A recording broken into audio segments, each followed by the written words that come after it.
Hi and welcome back to a boat called Wanda. Well, the good news is I'm feeling a little bit more optimistic this week and a little bit more motivated about trying to get that fairing done on the deck. So given that this week I'll probably spend 6 solid days on that, let me take you through how this process works. So first up, lay down your fairing compounds. Now at this stage it's important to convince yourself that you're putting down the absolute thinnest amount that you can so that the sanding back process will be a dream. Now here you can see I'm using a 1 metre bore to do my first skim. Well, that looks pretty thin. That won't take long to sand back. Now let that set for 24 hours and come back the next day to see that you've actually created a mountain of fairing compounds. Wow, that looks a lot thicker than what I thought it was going to be. Now it's time to start the very arduous task of sanding, and a bit more sanding, and just a bit more sanding. Now by this stage your electric sander will start talking to you and trying to convince you to use it rather than the longboard. No, don't do it. You'll get a much better finish using the longboard. Now it's time to get the straight edge out, when you can really see how uneven the deck is and what a dog's breakfast you've made of things. At this stage it's helpful to turn to beer for advice, or maybe even 3 or 4. Cry if you need to. Start calling all those friends you've been meaning to call for ages. Go back and review all those YouTube videos that you've watched. They make it look so easy. Pretty dang spiffy. And once you're done feeling sorry for yourself, come back again the next day. Put the overalls on, get up that ladder, and do it all over again. In all seriousness, I've actually just about finished the fairing. I've done a lot of work on this and I'm getting pretty close to finishing up this stage of the process, which means I can move on to putting down my final sheath of laminate. So just to explain a little bit more about how I've been doing this, I've been using a couple of different boards for the checking of the levels, basically a 1.2 metre and a 60 centimetre. Now most of these sections in this deck are flat to a 60 centimetre length, and there's a couple of areas where they're actually flat to 1.2 metres. Now this is all driven by the original shape of the deck.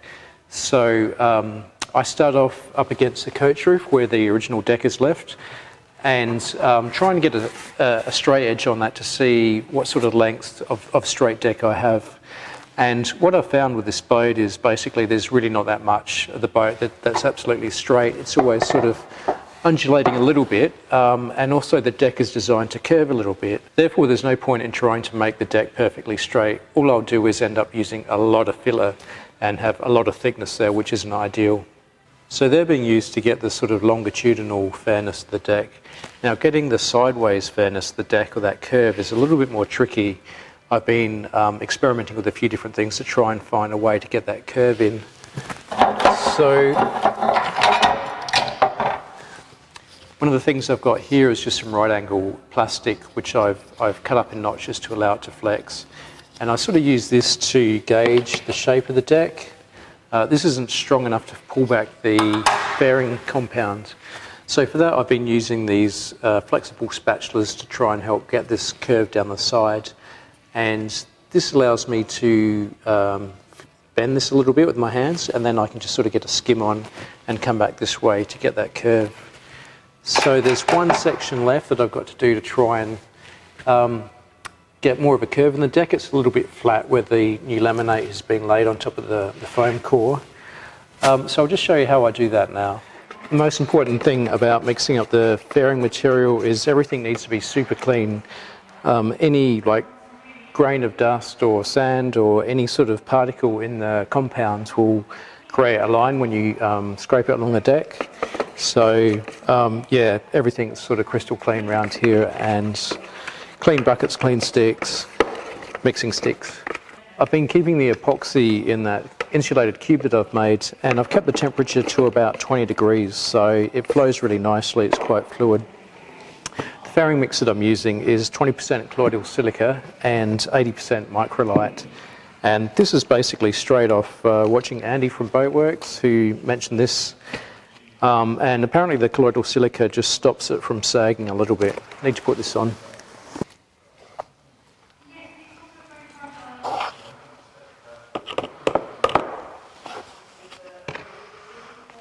it's fairly easy to control the consistency using this product. So I need it sort of fluid enough so that it goes with gravity and takes on the contour of the deck, but at the same time it needs to be thick enough so that when I skim it along and lift up that straight edge, the compound's not just dribbling off the end. It needs to be sort of thick enough to stick onto that so that I can scrape it off. So kind of about this consistency.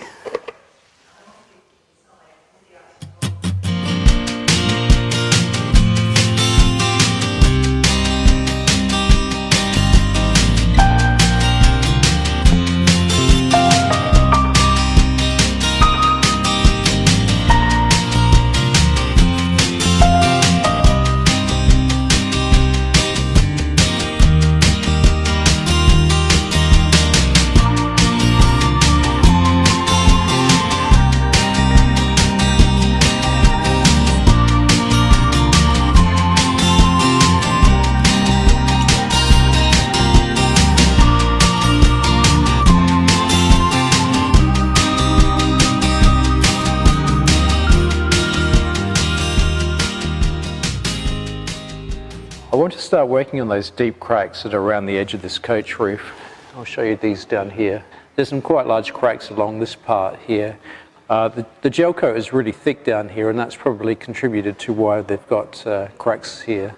So what I need to do is, there's actually a bit of a sort of ridge here of gel coat where I've sanded back the deck here and left a little sort of area here. So I need to sand back this ridge here and then try and find a way to open up these cracks so that I can put some fairing compound in this.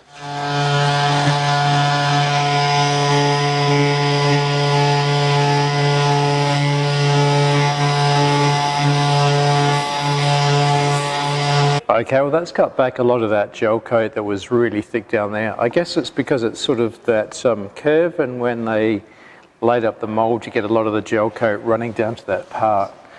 So anyway, that's come back. Now let me find something to open up those cracks. I've got a lot of options here because I just got this 120 whatever piece Dremel accessory kit. So every conceivable accessory from a Dremel is in this package. I think I'll use this conical piece here because that should be easy enough to sort of try and get around that curve. So let's see how this goes.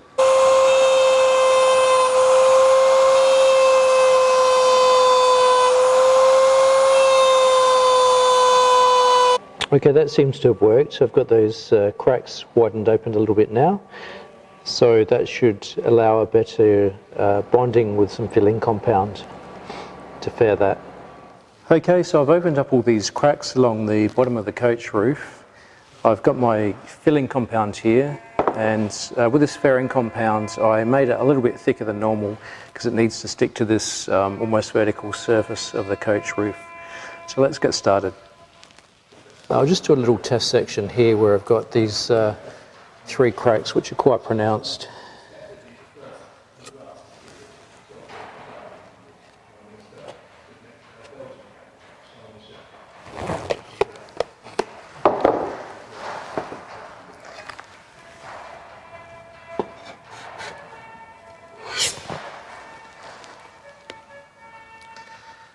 Now, can it be that simple? It looks like it's filled it properly. Right, well I'll go ahead and do the rest of this now. Hopefully I can just skim around and do it fairly quickly. So I've just finished that coach roof. I've gone around and put filler in all of those cracks. It took about an hour, I guess. Fortunately the weather's not too warm, so a pot of resin will last a good hour before it starts to cure. So that's all done. It's just a matter of drying, and I did one more skim on the deck. So what's left to do, I've got quite a few tiny little areas where I just need to sort of spot fill on the deck. So I've probably got another day of just going around and doing one last final sort of spot fill. Let that cure for a day, then sand it off, and then I'll be putting down the top layer of the deck. So I reckon by the next update I'll have all of that done, including the new laminate for the top deck. So stay tuned, come back and see me next week and we'll see what I'm up to. Thanks for watching, see you then.